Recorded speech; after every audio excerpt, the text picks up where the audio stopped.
You've probably heard this one before, right? A great power facing a huge wave of migration at its borders. It's a parallel people love to draw between modern Europe and the last days of the Western Roman Empire. And the story is always so dramatic. Hordes at the gates, a civilization just overwhelmed. But what if that whole story has the numbers completely backward? And that is the incredible puzzle we are going to dig into today. We're going to look at the real data and see why a relatively tiny number of newcomers was connected to the collapse of Rome, while Europe today is absorbing millions upon millions year after year. The answer, I promise you, is not what you think. Okay, let's dive right into this. To solve this historical riddle, we have to start with the hard data. And to get a real sense of the scale here, let's start with what's happening in the European Union right now. So, right now, as we speak, there are roughly 63 million foreign-born residents living inside the EU. Just let that number sink in for a second. It's bigger than the entire population of most countries on Earth. So, to put that into perspective, what does that actually mean? Well, it means that foreign-born folks make up about 14% of the EU's entire population. That is a huge demographic footprint. It's a fundamental part of modern European society. But, that's just the people who are living there now. What about the actual flow of people coming in? Okay, so check this out. Every single year, somewhere between 2 and 5 million more people arrive from outside the EU. This isn't a one-time thing. It's a constant, massive movement of people.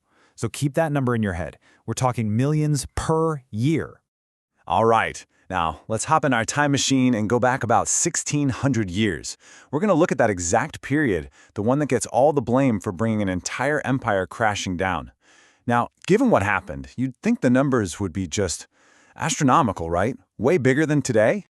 Get this. The total number of people who migrated into the gigantic Roman Empire during that entire migration period is estimated to be around 1 million.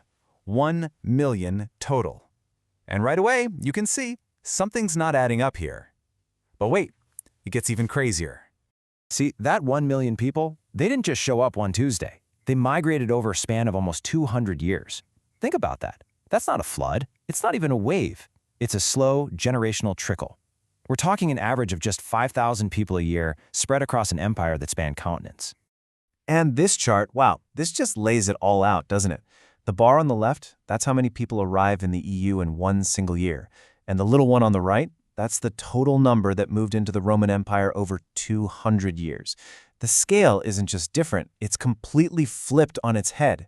So, this brings us right back to our big question. If modern Europe is handling these massive numbers, why on earth did ancient Rome crumble with so many fewer people? The numbers clearly aren't the whole story. Not even close. The real answer lies somewhere else entirely. So the key to solving this puzzle, it's not about the quantity of people. Nope. It's all about the quality. Or maybe a better word is the nature of the migration itself. And, just as important, it's about the condition of the state that was receiving them. And this right here, this is the absolute core of the difference. The folks moving into Rome, they weren't just individuals looking to work or trying to find safety. No, these were entire societies on the move, organized, armed, and totally ready to fight for a new home. Okay, let's break this down row by row, because this table tells the whole story. In the Roman era, you had these armed societies marching in. They were a direct challenge to the state's monopoly on violence. Its power to be the only one with an army. Fast forward to today, and you've got unarmed civilians, individuals, and families arriving. The modern state has total military and police control. And here's the other huge piece. Rome, at the time, was politically unstable, economically a mess.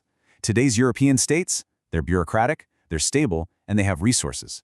And all of that leads to the final, game-changing difference. The result back then was regime change, new kingdoms popping up. Today, it's demographic and social change. Let me give you a couple of concrete examples here.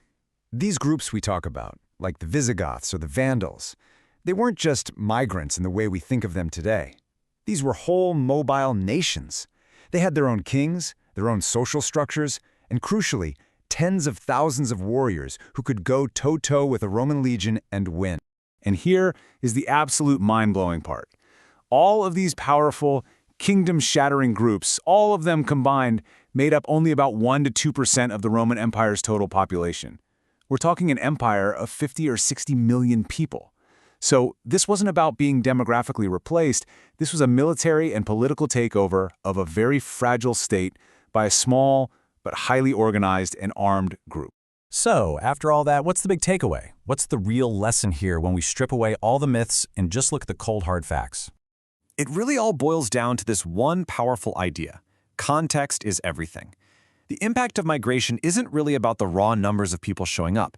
It's almost entirely determined by the power, the organization, and the stability of the society they're entering. So here's the bottom line. The Western Roman Empire wasn't some strong state that got overwhelmed by a tidal wave of people. It was a weak, fractured state, kind of like a crumbling building. It was broken apart by relatively small but highly organized and armed forces. A strong, modern, bureaucratic state, on the other hand, has the systems and the power to manage the arrival of millions of unarmed individuals. So, in the end, this comparison between ancient Rome and modern Europe, it turns out it's not really a story about migration. It's a story about the strength of the state. History seems to be telling us that the internal cohesion and power of a society is the thing that really decides how it handles any challenge from any direction. And that leaves us with one big question to think about.